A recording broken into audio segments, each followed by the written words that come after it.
Warriors, welcome to a Powerful Health Anxiety Story, Chapter 5. Today I'm talking about my interview, my job interview that went terrible back in the day during my health anxiety days, during my GAD days. And I want to kind of get away from teaching a little bit. I want to share my story because that's what this series is about, sharing my health anxiety stories with you so you can relate, so that you guys can say, you know what?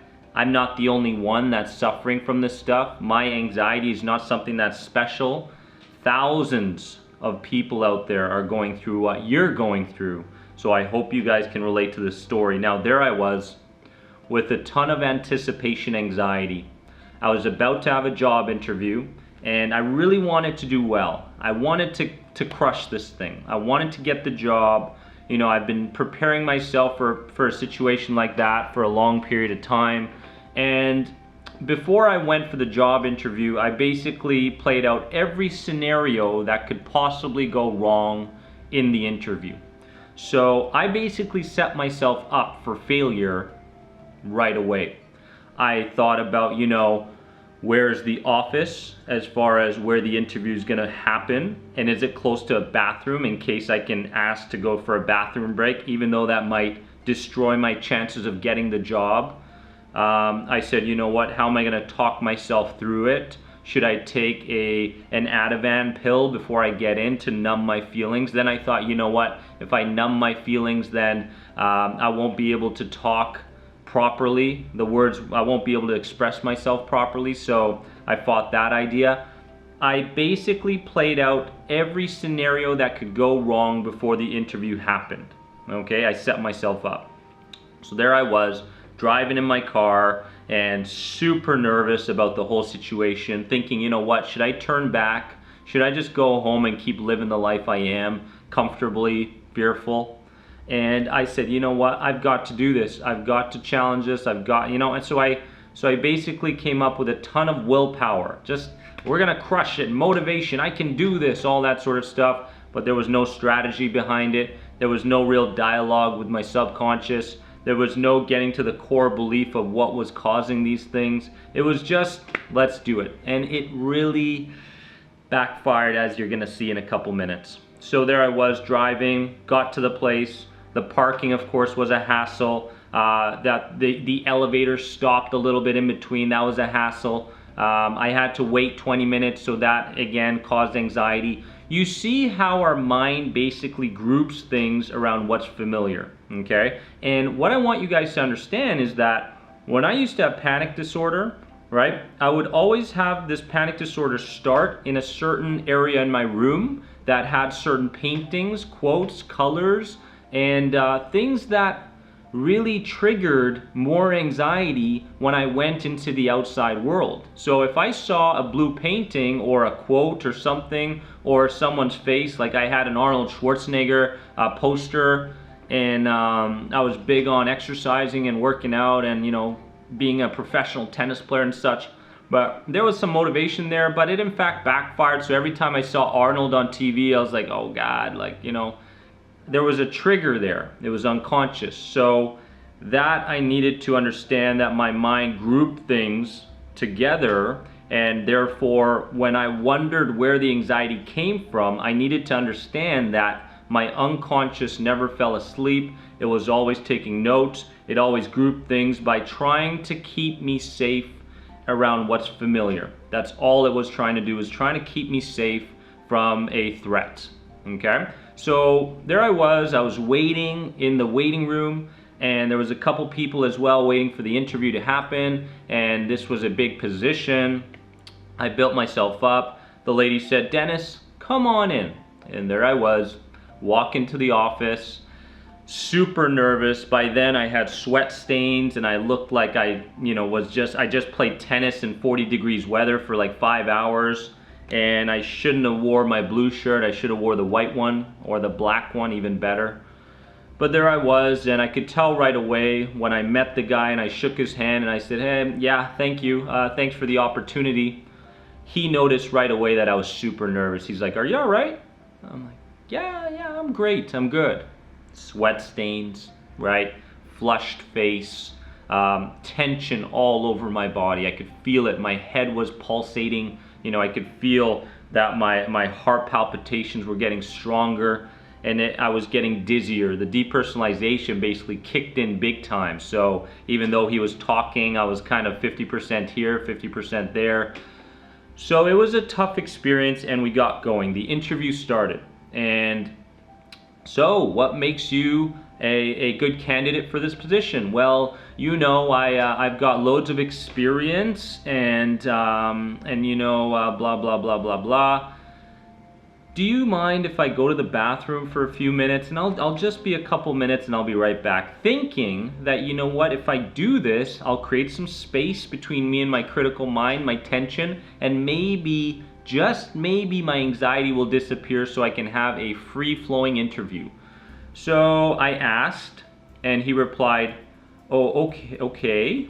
And there I was. I started walking to the bathroom. Okay, I was walking to the bathroom, looking myself in the mirror. Come on, get yourself together. You can do this. And at this point, it was like a roller coaster. When you're on a roller coaster and you're going up and down, some people really enjoy it. Now I enjoy it, but back then I was, oh my goodness, I think I'm gonna die, right? So look at all the scenarios being played out, just like I played it out before I even got to the interview, okay? And what happened after that, what transpired, was nothing good. I went back into the room, we discussed it a little bit, and I knew that I wasn't gonna get that position. I knew that even though I was the right candidate and I had the experience and I had the motivation and the drive, my true character, my true persona, my true identity that I knew I had within me just didn't come out on that day. And that was because of a lot of anticipation anxiety. So I needed to understand that in order for me to get past this idea that whether it was a job interview, whether it was face-to-face with somebody else, whether I was in a food court and having a lunch or a dinner with someone and constantly looking around and having a very broad perspective and going, oh my goodness, what's going to happen? What if this and that? I truly needed to understand the power of pre-playing my movie, right? Because this is a scenario that so many people go through, right? They're going to have a job interview, and then comes the 101 things that could possibly go wrong during the job interview, before the job interview, after the job interview. And you know what? It's almost like if we were in that moment, right in that moment when we were about to go for the job interview, and we did the interview right then and there, without playing out all these catastrophic scenarios beforehand, we would in fact be pretty good. Right? So, Dennis, you have a job interview. Whoosh, the guy he transports over and he sits right in front of me, and I have to wing it and talk from my true voice, and it would have gone pretty good. But because I had a couple days to build it up, because I had a couple of things that really did not help me get ready for this interview, I played out the exact movie that I knew was going to happen. And this is something that happens over and over again. A lot of times this happens unconsciously. We tend to go food court equals people equals food, therefore anxiety. People, job interview, meeting room, closed off, no windows, anxiety. Guy's blue shirt at my house. I had a panic attack with a blue shirt, blue painting before, so anything that resembled blue, panic attack, anxiety. See how we group things together? That's what our unconscious mind does. Now, the very thing that helped me, that I know is going to help you guys with the interviews and to get along better with people and to go to your food courts and dinners and this and that, the social gatherings and stuff, is to start pre-playing a different movie before you put yourself in that environment, okay? So what we tend to do, okay, the one thing we tend to do is we tend to have a very narrow perspective as far as what's gonna happen in the scenario, okay? And whether we're consciously thinking about it or not, our unconscious mind is taking over and saying, you know what? I don't know, there's a lot of people coming. Anxiety, it's gonna happen. Now, what if, and this helped me and it helps a lot of people I work with, what if we played a different movie before we in fact put ourselves in the environment? So what I would do is I would go internal, okay? I would basically close my eyes and I would imagine myself being in that environment, being around the same people. What would be happening? What would I be eating? What sort of words would be coming through my mouth? What kind of posture would I have? What kind of breathing patterns would I have?